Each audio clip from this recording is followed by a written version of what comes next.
Alright guys, so today we are going to be learning about the principles of design and the elements of art. So these are the basic building blocks of art, and there are a lot of them, so I just suggest that you take notes as we go along. So regardless of what piece of design or any of the sort that you're going to be using, for the most part, a large majority of these.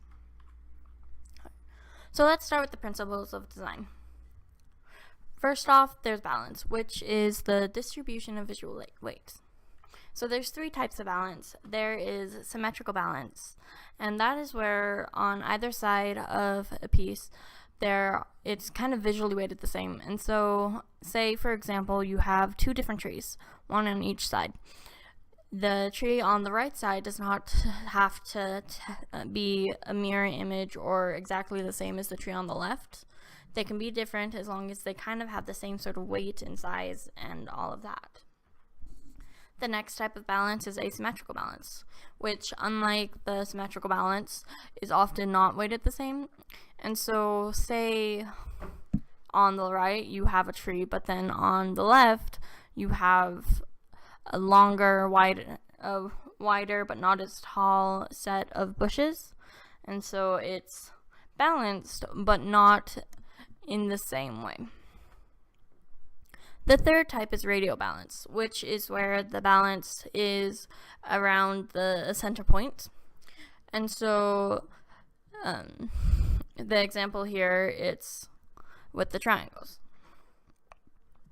So the next principle is emphasis, and it's the part of the piece that catches your attention. And so for this example, even though your eyes may end up going over to where the little boxes are, your eyes will keep getting caught back to where the big circle is because it's larger and it's different, and so your eyes are naturally going to want to look at the thing that draws it to it.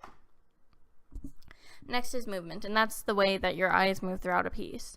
And so for examples like this, for the most part, especially due to the fact that it starts directly after where the words are, your eyes will follow from the biggest circle all the way down to where the smallest circle is, and that's just the way that the movement of the piece is crafted to make your eyes do.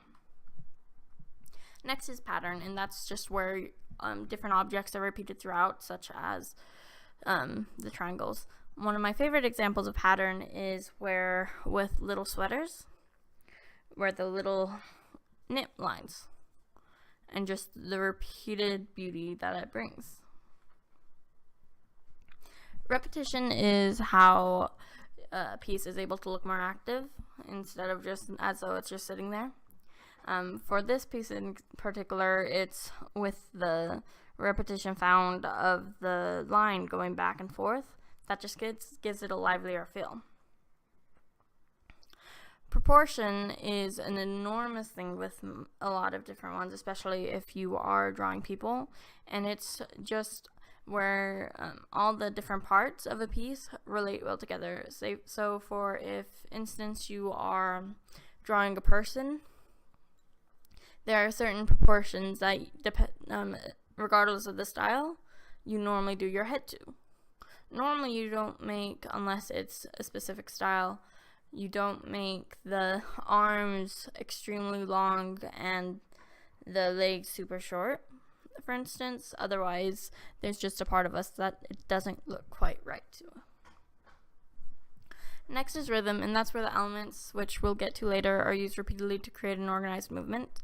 One of the largest elements here is line. And as I said, we'll get to that later. And to draw a simple little rose. Variety uses patterns, but it uses different patterns within the patterns or such to kind of keep your attention and make it so that you don't lose interest with the pieces fast. If this piece was just the circles, then you would be much more likely to kind of wander off than it is with the added of the triangles. And there's unity, which is where all the parts of a piece work together to make a piece look inviting and well-rounded. Next, let's get into the elements of art, of which there's only a few. So these are ones that are the more physical uses instead of the kind of mental portion. First one we'll look at is line, which does not have to be straight. It's just a mark that's longer than it is wide, which is interesting. So line is something. The use of line doesn't have to actually just be like an outline. If you are doing something and it's two solid forms next to each other, where the points meet can be considered as a line. Next is color, which is the way that the light reflects with the different aspects of sunlight. So there's 6 basic colors, which are known as primary colors. There's red, orange, yellow, green, blue, and purple. And using these colors, you're able to create a very large variety of colors, including the secondary colors and the tertiary colors, which are just more mixed versions. Next, there's shape, which uses the line from before, only it's a closed one. And so the line doesn't have to be straight or curved in certain ways. You can manipulate it in the way that you do, in the way that you wish, so that, for instance, with this one, you're able to make a cog, and it looks like an item because it is closed. Form is a continuation of the shape. It's the closed, but it is with extra lines to make it appear as though it has depth and dimension.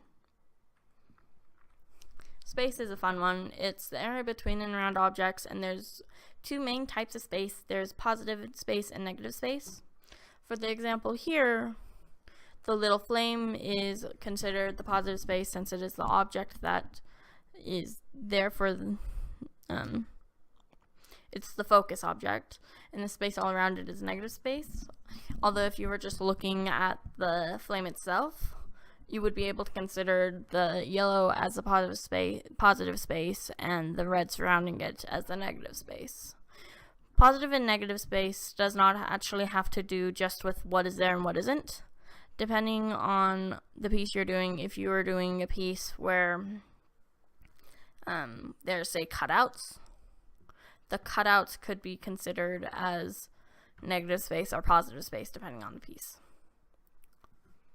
And then there's texture, which is the surface quality, and it doesn't have to actually be seen or felt.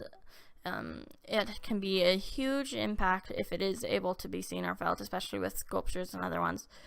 But for drawings, it can actually add a lot to make your piece look more in depth or more detailed and realistic. Alright, and those are the elements. And now I have an activity for you. So for this activity, you'll need a paper and a writing utensil, and the writing utensil can be whichever you choose. And so for this activity, I want you to create a drawing using at least 5 of the elements or principles and not the side. Write them down. I'm excited to see what you guys end up with. Alright. Thank you for watching.